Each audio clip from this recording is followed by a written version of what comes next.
La City de Londres est connue pour ses tours de verre et ses riches banquiers. Bientôt, elle pourrait l'être aussi pour ses ruines archéologiques.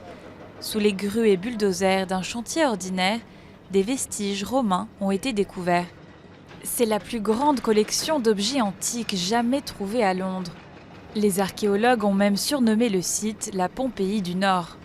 Ils ont jusqu'à 6 mois pour fouiller les sols avant la construction du nouveau siège de Bloomberg.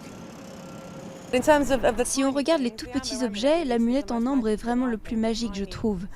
Ce tout petit objet qui mesure 1 cm de hauteur était probablement porté autour du cou d'un enfant, sûrement pour le protéger contre les maladies. Je trouve que c'est vraiment une belle trouvaille, vraiment unique.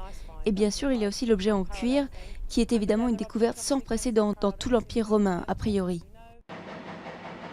De l'an 50 avant Jésus-Christ au 5e siècle, la City de Londres était connue sous le nom de Londinium.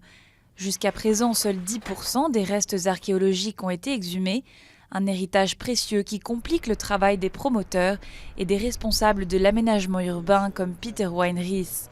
On fait vraiment attention à ce que l'archéologie soit contrôlée à l'intérieur même de la City, en permettant l'accès aux archéologues, en leur donnant le temps de travailler sur les sites, mais aussi en rassurant les promoteurs que les fouilles archéologiques n'entraveront pas leurs projets.